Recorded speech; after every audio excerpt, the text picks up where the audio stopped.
신나게 찬양하러 나아갑시다. 하늘 위에 주님밖에 내가 사모할 자 이 세상에 없네. 내 맘과 힘은 내 맘과 힘을 믿을 수 없네. 오직 한 가지 그 진리를 믿네. 주는 나의 힘이요, 주는 나의 힘이요, 주는 나의 힘이요. 영원히 주를 의지하리. 주는 나의 주는 나의 힘이요, 주는 나의 힘이요. 영원히 주를 의지하리. 영원히 우리 찬양 가사에 묵상하면서 다시 한번 찬양합시다. 하늘 위에 주님밖에 내가 사모할 자 이 세상에 없네. 아멘. 내 맘과 힘을 믿을 수 없네.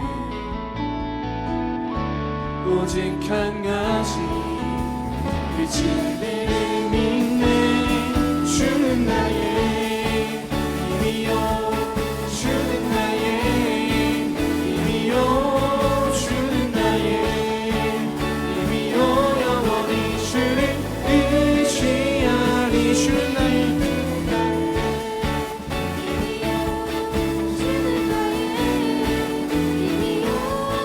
주는 나의 힘이요. 영원히 주를 의지하리. 주는 나의 힘이요, 주는 나의 힘이요, 주는 나의 힘이요. 영원히 주를 의지하리. 영원히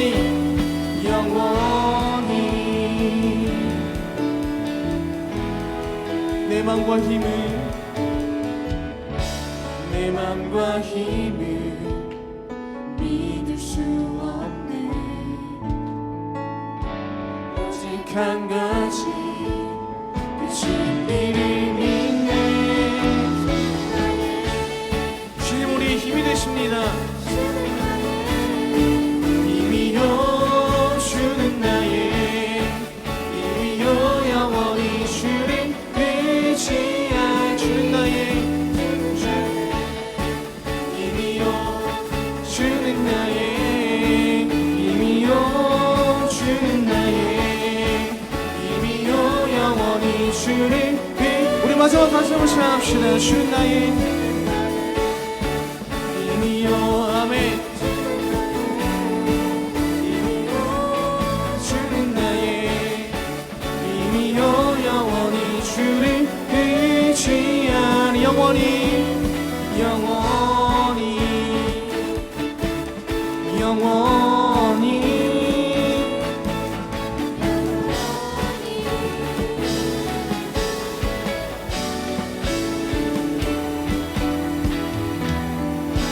아멘. 우리 주님께 영광의 박수 높여드립시다.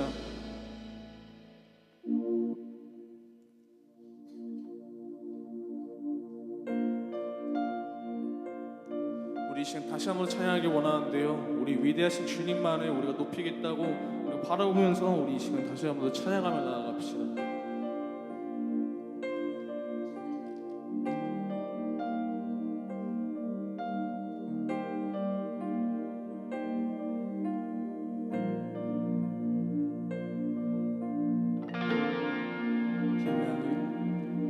빛나는 왕의 왕, 영광의 주님, 온 땅 기뻐하라, 온 땅 기뻐하라. 황제의 옷 입고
찬양의 위대하신 주 우리 알게 되리라.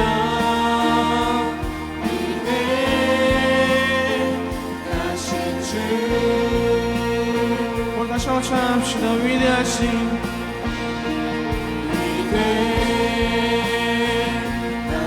주 찬양의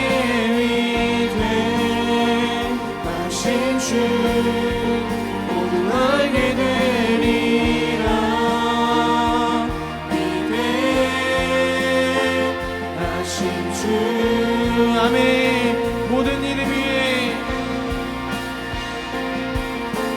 모든 이름 위에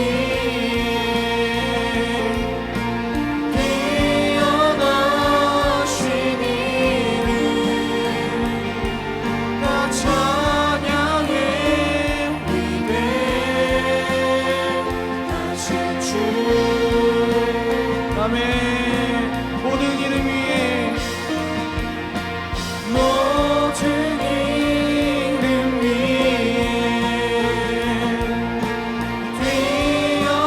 뛰어나신 이름 나 찬양해.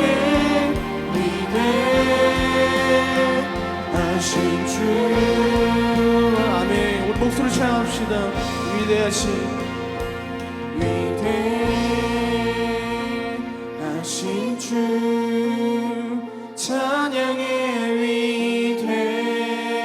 위대하신 주 모두 알게 되리라. 위대하신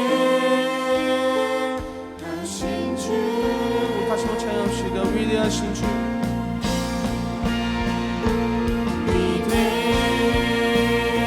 위대하신 주 찬양의 위대하신 주 아멘. 알게 되리라. 위대하신 주 모든 이름 위에 모든 이름 위에 뛰어나신 그 이름 우리 주님이십니다. 나 찬양해. 위대하신 주 우리 마지막으로 다시 한번 찬양합시다. 위대하신 위대하신 주 찬양의 위대하신 주 모두 알게 되리라. 위대하신 주 오늘 섬김의 공동체라는 제목으로 이 말씀 나누려고 합니다. 여러분 예수님께서 우리 대림절이라고 했잖아요. 예수님께서 이 땅에 오심을 기다리는 기간이라고 했는데 예수님이 이 땅에 왜 오셨을까를 생각해 보면 물론 예수님이 우리를 구원하시기 위해 오셨습니다. 나를 십자가에 달려서 죽으심으로 나를 죄를 용서하시고 하나님 자녀 삼아주시기 위해 오셨습니다. 우리는 기본적으로 이렇게 고백해요. 근데 그 다음은 무엇이냐? 우리가 구원받고 나서 어떻게 살아야 하고 구원받은 존재로 우리가 거듭나게 되면 이 땅에서 어떤 모습으로 어떤 생각으로 어떤 행동을 하며 살아가야 하는가에 대해서도 예수님이 우리에게 가르쳐 주셨어요. 그리고 그것을 한마디로 요약하면 사랑이라고 할 수 있죠. 그래서 예수님께서 제자들에게 가르쳐 주신 것, 또 십자가 위에서 보여주신 것이 사랑, 너희가 서로 사랑하라. 이것이 내가 너희에게 주는 계명이다. 이렇게 예수님 말씀하셨어요. 그리고 그 사랑이라는 가치를 그냥 머릿속으로 마음으로만 간직하고 내가 너를 사랑한다는 마음만 품고 있는 것이 아니라 그것을 실제 행함으로 나타내는 것이 바로 섬김이라고 할 수 있습니다. 그래서 이 교회 공동체는 사랑의 공동체요, 동시에 섬김의 공동체라고 할 수 있어요. 그래서 여러분 이렇게 매주 예배 시간에 나오지만 많은 분들의 섬김의 손길들이 있어요. 우리 선생님들이 여러분을 섬겨주시고 또 우리 부모님이 여러분 이곳에 모셔다 드리잖아요. 여러분 섬겨주시고 또 많은 손길들을 통해서 예배가 준비되고 또 우리가 하나님을 섬기는 일을 하면서 동시에 우리가 서로를 섬기고 있어요. 또 우리 찬양단으로 또 임원단으로 헌신하는 친구들도 우리 여러분들을 위해서 또 기도하고 또 예배를 준비하고 여러분들을 위해서 헌신하고 섬기는 그런 모습들, 우리가 보이는 것과 보이지 않는 부분들, 또 큰 부분, 작은 부분 모든 영역에서 우리가 서로를 섬기고 있다는 것을 우리는 생각해 볼 수 있어요. 그리고 이런 섬김의 공동체가 우리 교회 공동체다. 그래서 계속해서 우리 주님의 몸된 이 교회 공동체에 관한 말씀들을 우리 함께 나눠 가고 있었는데, 여러분 이 교회 공동체 에클레시아를 통해서 예수님이 우리에게 더욱더 섬김의 모습, 예수님의 모습을 닮아가기를 원하고 계세요. 예수님이 우리에게 가르쳐 주신 그 사랑의 가치를 우리가 머리로만 아는 것이 아니라 그것을 세상 가운데 나타낼 수 있도록, 또한 그 가치를, 사랑을 실천하며 실현할 수 있도록, 그리고 궁극적으로는 그 사랑을 통해서, 섬김을 통해서 하나님의 나라가 여러분 이 교회 또 교회 밖에 여러분이 가는 곳곳마다 하나님의 사랑이 나타나기를 기다리고 계신다라는 것을 우리는 꼭 기억해야 합니다. 오늘 마가복음 말씀을 함께 나눴는데요. 이 마가복음 말씀 중에서 예수님이 이 제자들에게 이 섬김에 관하여 말씀하신 장면을 우리가 아까 봉독했습니다. 마가복음 9장 33절에서 우리 37절 말씀에 제자들이 다투기 시작하는 거예요. 예수님께서 12 제자를 부르시고 이들과 함께 하나님 나라의 사역들을 이제 일하고 계셨던 그 와중에 제자들의 마음 가운데 기대하고 있는 바가 있었는데, 그것이 무엇이었는가?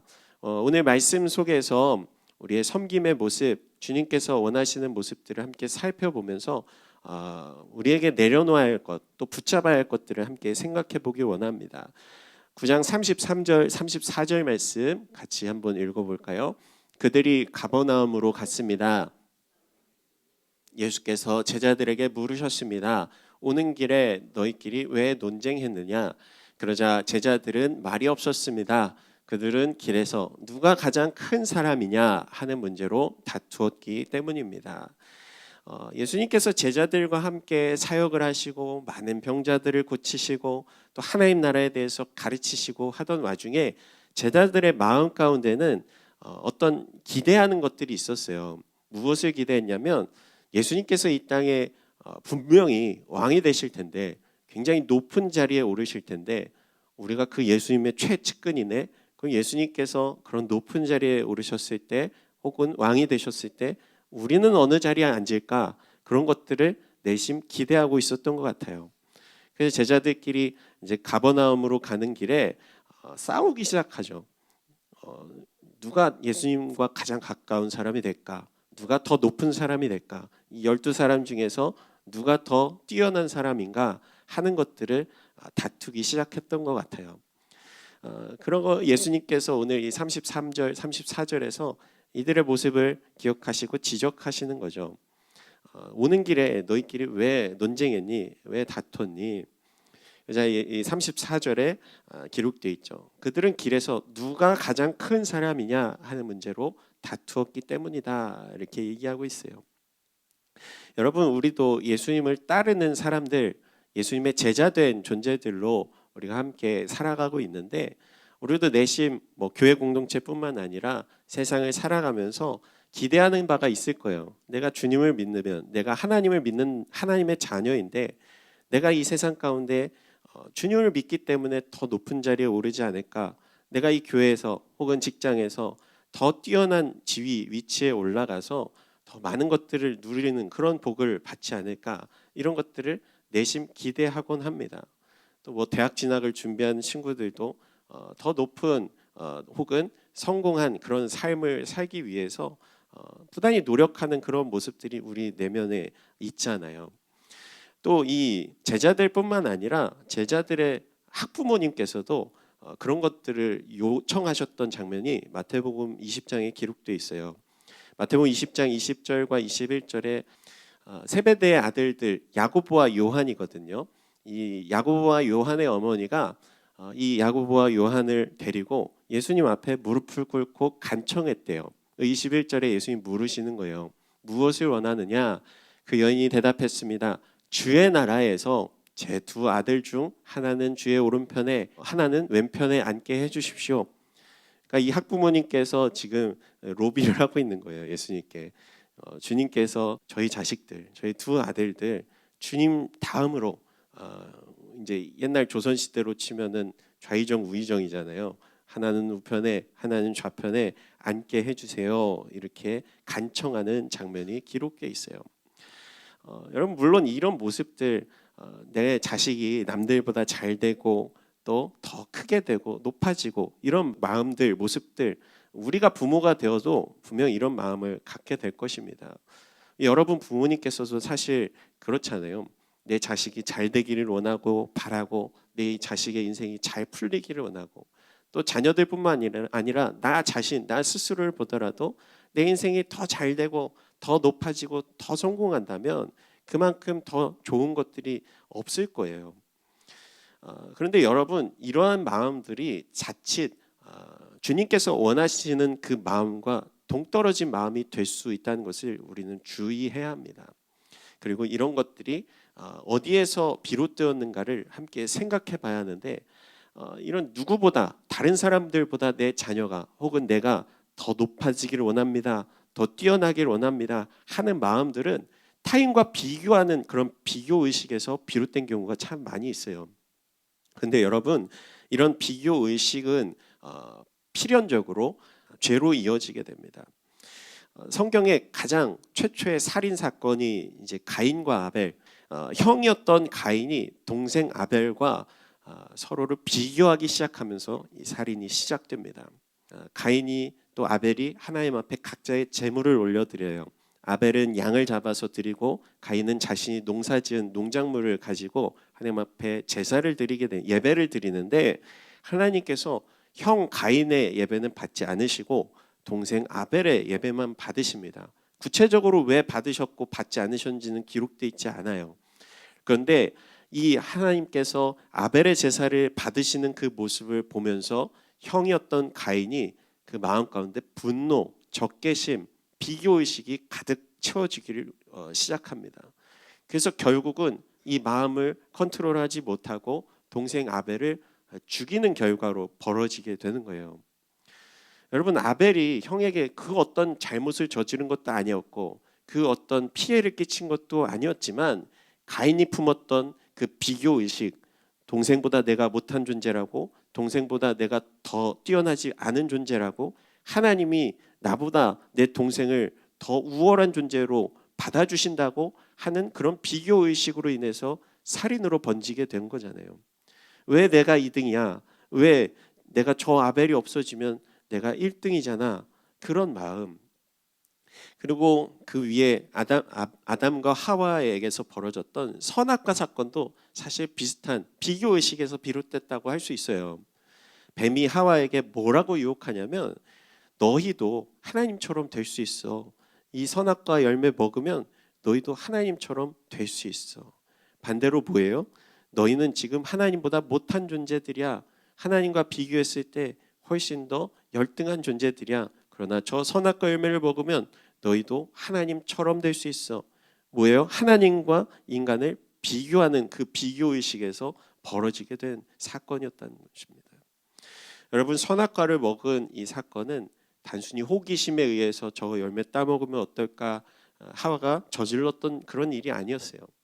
지금 내 모습보다 더 나은 삶, 더 멋진 삶을 살 수 있을 것이라는 그런 허황된 생각과 비교의식으로 인해서 결국 하나님의 말씀에서 벗어나 죄의 유혹, 마귀의 음성을 따르게 된 사건이었습니다. 그리고 그 이후에 벌어진 수많은 사건들, 다윗을 질투했던 사울 왕의 비교의식, 또 수많은 죄의 사건들이 그런 비교의식, 열등감에서 비롯된 경우가 참 많이 기록되어 있어요.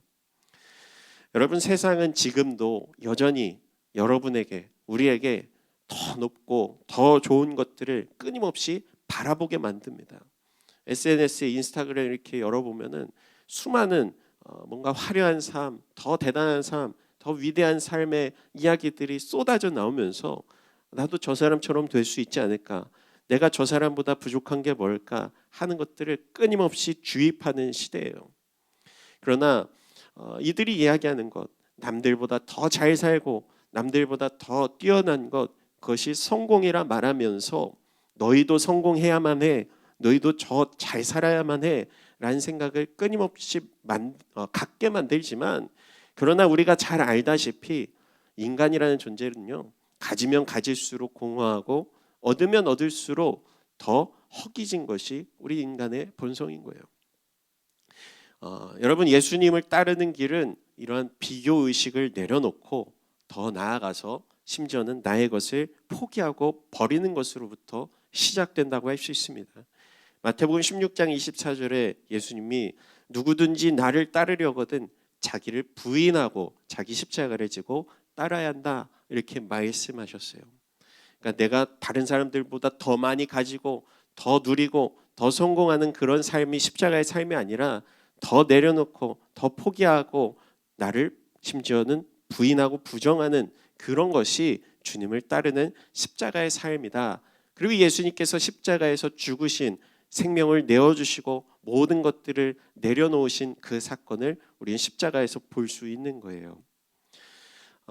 두 번째로 우리는 우리의 비교의식을 내려놓고 낮은 자리로 향하는 것이 우리 주님께서 원하시는 섬김의 모습임을 알 수 있습니다. 35절 말씀 우리 같이 읽어보겠습니다. 예수께서 자리에 앉으시면서 12 제자를 불러놓고 말씀하셨습니다. 누구든지 첫째가 되려면 모든 사람의 꼴찌가 되어야 하고 모든 사람을 섬기는 종이 되어야 한다. 예수님은 늘 세상의 가르침과는 정반대되는 얘기를 하시는 거예요. 세상은 더 많이 가져야 돼, 더 높아져야 돼, 대통령, 어떤 국회의원, 이런 명예로운 그런 자리에 올라야 더 많은 영향력을 끼칠 수 있어. 연예인, 뭐 돈 많은 어떤 재벌, 이런 사람들처럼 더 화려한 인생을 살아야 더 만족하는 그런 인생이 될 수 있어. 세상은 그렇게 가르치지만 예수님은 뭐라고 말씀하시는 거예요? 첫째가 되려면 모든 사람들의 꼴찌가 되어야 한다. 그리고 모든 사람을 섬기는 종이 되어야 한다. 왕이 아니라 종이 되라고 말씀하시는 거예요. 높아지려면 낮아져야 하고 또 살기 위해서는 죽어야 한다. 가난한 자가 복이 있다. 애통하는 자가 복이 있다. 예수님은 늘 이처럼 반대되는 이야기들을 하시며, 예수님은 우리에게 역설적인 가르침을 통해서 우리의 삶이 향할 곳은 결코 높은 자리가 아니라 낮은 자리, 연약한 자리, 작은 자리라는 것을 깨닫게 하십니다. 그리고 그 말씀대로 예수님은 이 땅에 오실 때 가장 낮은 곳에, 가장 천한 곳에 오셔서 우리를 섬겨주셨고 또 우리를 위해서 희생하셨고 우리를 위해서 생명을 내어주시고 또 우리에게 그 사랑을 보여주셨다는 것을 우리는 기억할 수 있어요. 낮은 곳에 오셔서 우리를 섬겨주셨던 그 예수님처럼 우리도 낮은 곳으로 향하며 섬길 때에라 비로소 그분을 닮은 삶을 살아갈 수 있게 되는 것입니다. 예수님이 12 제자들을 데리고 십자가에 달리시기 전에 그들의 발을 씻겨주시면서 이렇게 말씀하셨잖아요. 너희가 서로 사랑하라. 그리고 예수님은 제자들 발을 하나하나씩 다 씻겨주시면서, 물론 예수님이 이들보다 높으신 분이고 또 모든 사람들의 왕이 되시는 분이지만 이들을 섬겨주시면서 또한 나아가 이들을 위해서 십자가에 달려 죽으심으로써 그 섬김의 모습, 섬김의 본을 우리 가운데 보여주셨다는 것을 우리는 볼 수 있습니다. 여러분, 우리도 예수님처럼 서로를 섬기며 그를, 타인을 나보다 더 나은 사람으로 생각하고 아무리 연약한 사람일지라도 그 사람을 더 높여주고 섬길 수 있는 그런 마음을 품기 시작할 때 우리는 예수님처럼 모든 사람들을 섬기며 사랑할 수 있는 삶을 살 수 있게 되는 것입니다. 그래서 우리는 늘 낮은 자리로 향하여야 합니다.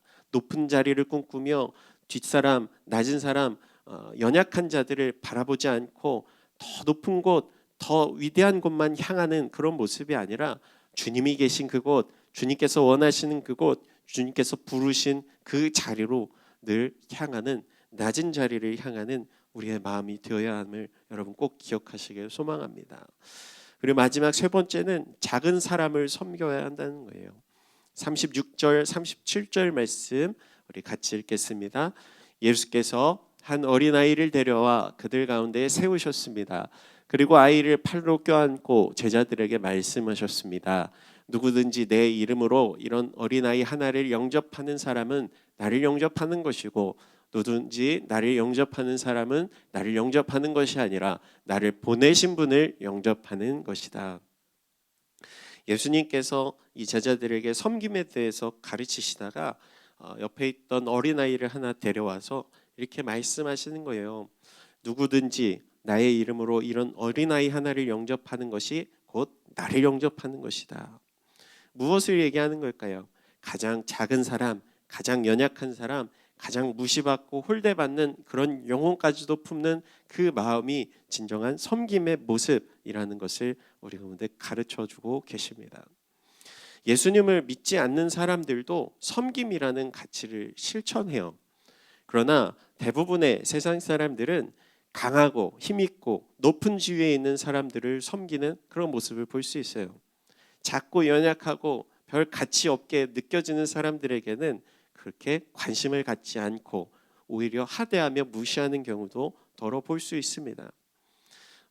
요즘 이제 우리 춘천은 그렇지 않지만 어느 아파트 단지에서 관리사무소 직원들을 향해서 막 폭언을 퍼붓고 막 하대하고 그런 기사들 뉴스를 우리는 자주 접하게 되잖아요. 그런 어르신들을 존중하고 대우하는 것이 아니라 그저 관리사무소 혹은 경비실 직원이란 그런 이유로 낮은 사람으로 취급하는 것이 그런 사람들의 모습인 거예요. 그런데 여러분, 우리는 어떤 사람을 바라보면서 그 영혼을 향해 어떤 그의 직업, 그의 어떤 행색, 그런 모습을 바라보며 빈부귀천에 의해서 사람을 판단하는 것이 아니라 모든 영혼을 예수님의 사랑으로 대하며 섬기는 모습이 우리 가운데 요구되어집니다. 예수님의 가르침은 어린아이 하나를 영접하는 사람, 그것이 곧 예수님을 영접하는 사람이라고 말씀하세요. 세상의 섬김과는 다른 이야기를 하고 계시는 거예요. 예수님이 이 땅에 오셨을 때 그분의 행적들을 살펴보면 참 이해가 되지 않잖아요. 이 땅에 왕으로 오셨는데 왜 마국간에 오셨을까? 이 땅에 왕으로 오셨는데 왜 왕궁, 궁궐의 높은 자들 곁에 계셨던 것이 아니라 비천하고 연약하고 병든 자, 아픈 자, 가난한 자들을 찾아가셨을까? 그리고 왜 세리와 죄인들의 친구가 되어 주셨을까? 예수님을 따르는 그리스도인들에게는 세상 가장 작은 자들에 대한 섬김이 곧 주를 섬기는 일이 되는 것입니다. 마태복음 25장에 예수님이 한 번 더 이것을 가르치시면서 말씀하셨어요. 마지막 심판의 때에 예수님이 이렇게 말씀하실 거라고 기록되어 있습니다. 그때 의인들이 대답할 것이다. 주여, 언제 주께서 배고프신 것을 보고 우리가 먹을 것을 드렸으며 언제 주께서 목마르신 것을 보고 우리가 마실 것을 드렸습니까? 언제 주께서 나그네 되신 것을 보고 우리가 맞아드렸으며 언제 주께서 헐벗으신 것을 보고 우리가 입을 것을 드렸습니까? 언제 주께서 병드시거나 감옥에 갇히신 것을 보고 우리가 찾아갔습니까? 그러자 왕이 대답하는 거예요. 내가 진실로 너희에게 말한다. 무엇이든 너희가 여기 있는 내 형제들 중 가장 보잘것없는 사람에게 한 것이 곧 내게 한 것이다. 여러분, 우리 주변에 있는 그런 사람들을 한번 살펴보세요. 뭐 교회 공동체건 학교건 우리 가정이건 내 옆에 주어진 한 사람 한 사람을 사실 하나님께서 나에게 보내주신 사랑의 대상입니다. 내가 섬김을 실천하며 그를 향해서 내가 사랑의 손길을 내밀 대상으로서 하나님이 우리 가운데 함께하게 보내주신 그런 사람들인 거예요. 그리고 그 사람들을 내가 어떻게 대하느냐에 따라서 우리의 영혼 마지막 하나님의 심판대 앞에 섰을 때 너 그 영혼을 사랑했느냐? 너 그 영혼을 나의 사랑으로 대하였느냐? 내가 너를 사랑한 것 같이 너도 그를 사랑하였느냐? 주님께서 물어오실 것입니다.